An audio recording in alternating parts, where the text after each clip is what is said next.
15 days back ನಾವು ಇಲ್ಲೇ ಭದ್ರಾವತಿ ಮದುವೆಗೆ ಬಂದಿದ್ವಿ ಸರ್. ಅವಾಗ 10 ಆಗಿತ್ತು. ಕಾರ್ ಹತ್ತಿದಾಗಿಂದ ಇಲ್ಲಿ ಚೌಟ್ರಿ ಬಂದರು. ಚೌಟ್ರಿಗೆ ಬಂದ್ರೇನು ಸತ ಸುಮ್ಮನೆ OTP ಹೇಳಿ ಅದನ್ನ ಹೇಳಿ ಇದನ್ನ ಹೇಳಿ ಸುಮ್ಮನೆ ಪದೇ ಪದೇ ಟಾರ್ಚರ್ ಮಾಡ್ತಾಯಿದ್ರು. ಕೊನೆಗೆ ಚಿಕ್ಕಮ್ಮ ಫೋನ್ ಸ್ವಿಚ್ ಆಫ್ ಮಾಡಿದರು. ಆಮೇಲೆ ಚಿಕ್ಕಪ್ಪಗೆ ಕಾಲ್ ಮಾಡಿ ಆಗ ಮಾಡ್ತೀವಿ ಈಗ ಮಾಡ್ತೀವಿ ಅಂತ ಚಿಕ್ಕಪ್ಪಗೆ ಏನೇನೋ ಬೈದಿದ್ದಾರೆ ಸರ್. ಈಗೆಲ್ಲ ಮಾಡಬಾರ್ದು ಸರ್. ಅವರು ಒಬ್ಬರು ಅಧಿಕಾರಿ ಅಲ್ವಾ, ಇನ್ನೊಬ್ರನ್ನ ಅರ್ಥ ಮಾಡ್ಕೋಬೇಕು. ಇದೇ ಥರ ಯಾರಿಗೂ ಆಗಬಾರ್ದು. ತುಂಬ ಪ್ರೆಷರ್ ಹಾಕಿದ್ದಾರೆ ಸರ್. ಕೆಲಸದ ಬಗ್ಗೆನೇ ತುಂಬ ಟೆನ್ಷನ್ ತಗೊಂಡ್ಬಿಟ್ಟಿದ್ದಾರೆ. ಅದೇ ಸರ್, ಕೋಡಿಯಸೂರಿಗೆ ಹೋಗಿದ್ರಲ್ಲ, ಅಲ್ಲಿ ಬರ್ಕೊಂತ ಕೂತಿದ್ರಂತ ಹಾಗೇನೆ ಡೆತ್ ಆಗಿದ್ದಾರೆ. ಕಾವ್ಯ ಅಂತ. ಕಾವ್ಯ ನಮ್ಮ ಚಿಕ್ಕಮ್ಮ ಅವರು. ಒಬ್ಬನೇ ಮಗ ಇರೋದು ಸರ್.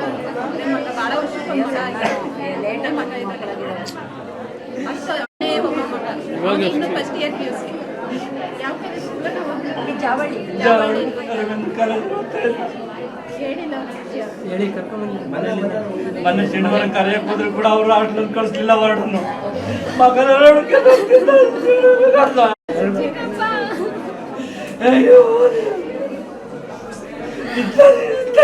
ಯಾರು ಬರ್ಕೊಟ್ಟಿಲ್ಲ ಕಣಪ ಇರ್ಕೊಂಡಿಲ್ಲ.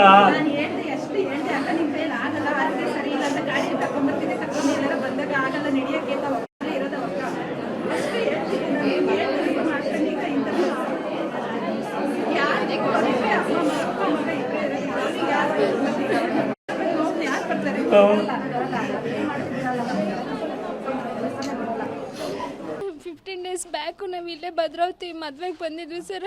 ಅವಾಗ 10 ಆಗಿತ್ತು.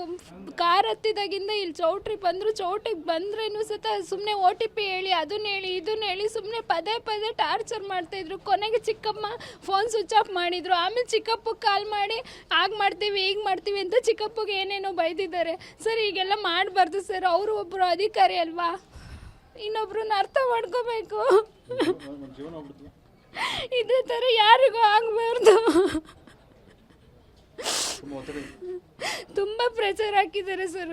ಕೆಲಸದ ಬಗ್ಗೆನೇ ತುಂಬ ಟೆನ್ಷನ್ ತಗೊಂಡ್ಬಿಟ್ಟಿದ್ದಾರೆ. ಅದೇ ಸರ್, ಕೋಡಿಯಸೂರಿಗೆ ಹೋಗಿದ್ರಲ್ಲ, ಅಲ್ಲಿ ಬರ್ಕೊಂತ ಕೂತಿದ್ರಂತ ಹಾಗೇನೆ ಡೆತ್ ಆಗಿದ್ದಾರೆ. ಕಾವ್ಯ ಅಂತ. ಕಾವ್ಯ ನಮ್ಮ ಚಿಕ್ಕಮ್ಮ ಅವರು.